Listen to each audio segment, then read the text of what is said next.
अस्सलाम वालेकुम student, physics class 10 और हमारा आज का लेक्चर है लेक्चर नंबर 34। चैप्टर नंबर 12 हमने स्टार्ट किया हुआ था। आइए इस चैप्टर के नेक्स्ट टॉपिक को देखते हैं। Student, telescope. A telescope is an optical instrument which is used to observe the distant object uses lenses and mirror. Telescope के अंदर हम क्या करते हैं, लेंसेज और मिरर का इस्तेमाल करते हुए दूर की ऑब्जेक्ट्स को देखने के लिए इसको यूज़ करते हैं। टेलीस्कोप की मदद से हम क्या देख सकते हैं, प्लैनेट्स, स्टार्स देख सकते हैं, मून जब देखते हैं, चांद देखने के लिए भी हम टेलीस्कोप का इस्तेमाल करते हैं। तो the instrument that is used to view the distant objects clearly by using the lens and mirror is called the telescope. And a telescope that using the two converging lenses, ऐसी telescope जो कि दो converging lens को इस्तेमाल करती है, that telescope is called the refracting telescope. ठीक है स्टूडेंट, ये तो छोटा सा इंट्रोडक्शन था टेलीस्कोप के बारे में। अब हम बात करते हैं जी अकोमोडेशन क्या होता है। आपको पता है कि आप मोबाइल के अंदर जो कैमरा यूज़ करते होंगे, इसके अलावा दूसरा जो कैमरा यूज़ करते हो, आपको फोकस करना पड़ता है। आप जब नियर ऑब्जेक्ट के लिए होते हो तो फोकस करते हो, फार ऑब्जेक्ट के लिए इमेज बना रहे होते हो तब भी फोकस करते हो। बट बाय नेचर हमारी आई लेंस जो है वो नेचुरली जो है अपनी फोकल लेंथ के अंदर वेरिएशन करती है। व्हेन इट सी द, तो हमारी आई जो है वो वेरिएशन करती है फोकल लेंथ में, so that it form the very sharp and clear image on the retina.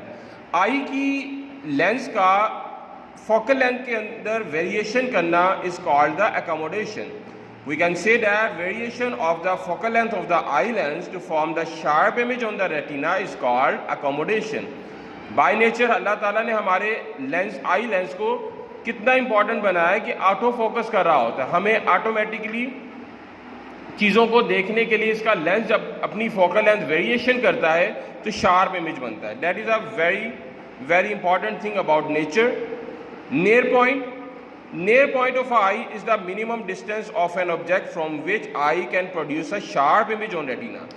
वो कम से कम फासला किसी भी ऑब्जेक्ट से जहाँ पर आई किसी भी ऑब्जेक्ट का शार्प इमेज बनाती है, उसको हम नियर पॉइंट कहते हैं। आपको पता है कि आप बुक को एक खास डिस्टेंस पे रख कर पढ़ते हो।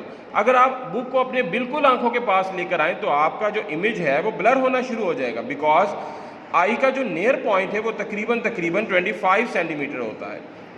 यानी इस डिस्टेंस पर रख के किसी भी ऑब्जेक्ट को जब हम व्यू करते हैं तो हम देखेंगे हमें बड़ा क्लियर इमेज नज़र आता है। यही वजह है कि अर्ली 20s में ये नियर पॉइंट 25 होता है। जैसे जैसे एज बढ़ती जाती है तो ये नियर पॉइंट जो है वो बढ़ता जाता है। जैसे एट द एज ऑफ 40 ये 50 सेंटीमीटर हो जाता है, then at the age of 60 ये 500 सेंटीमीटर हो जाता है। यही वजह है कि ऑल पीपल जो होते हैं वो किसी भी चीज़ को या बुक को जब पढ़ते हैं थोड़ा दूर करके पढ़ते हैं, बिकॉज उनका near point with the age ज़्यादा होता जाता है।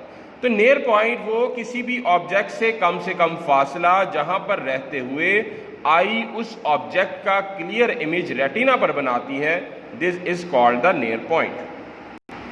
अब फार पॉइंट क्या होता है, वो मैक्सिमम डिस्टेंस किसी भी दूर के ऑब्जेक्ट का, डिस्टेंट ऑब्जेक्ट का आई से, जहाँ पर fully relax I can focus. जब भी आई किसी दूर के ऑब्जेक्ट को देखती है तो उसका लेंस जो है वो रिलैक्स करता है, और फुली रिलैक्स आई जब किसी डिस्टेंट ऑब्जेक्ट का किसी खास पॉइंट पे इमेज बनाती है, that point is called the far point. Person with the normal I site can see very far away, बहुत दूर तक देख सकता है। लाइक आप स्टार्स को देख सकते हो, मून देख सकते हो, सन देख सकते हो, जो कि हमारे यहाँ से कितना डिस्टेंस ऊपर होते हैं, बट हम उनको व्यू कर सकते हैं। इट मीन्स के फार पॉइंट एक नॉर्मल आई का जो है वो इन्फिनिटी तक होता है। आइए हम बुक से देखते हैं हमने क्या काम करने हैं।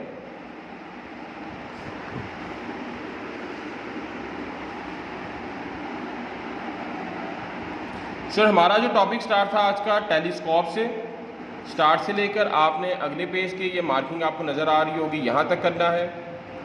फिर उसके बाद आपने अकोमोडेशन की डेफिनेशन करनी है, देन आपने नियर पॉइंट और कुछ एजिस के हिसाब से जो नियर पॉइंट में चेंजिंग आती है वो देखनी है, फार पॉइंट, और उसके बाद फार पॉइंट नॉर्मल आई साइड का कितना होता है वो करना है। उर्दू मीडियम के स्टूडेंट देख लें कि क्या काम करना है। First of all telescope, then उसके बाद अकोमोडेशन, ये टॉपिक हमने किया। Then we talk about the नुक्ता करीब, और उसके बाद हमने नुक्ता बईद के बारे में पढ़ा। ये आज का था हमारा लेक्चर। अगले लेक्चर में बसारत के नकाइस यानी डिफेक्ट्स ऑफ वीएन को पढ़ेंगे। तब तक के लिए अल्लाह हाफिज़।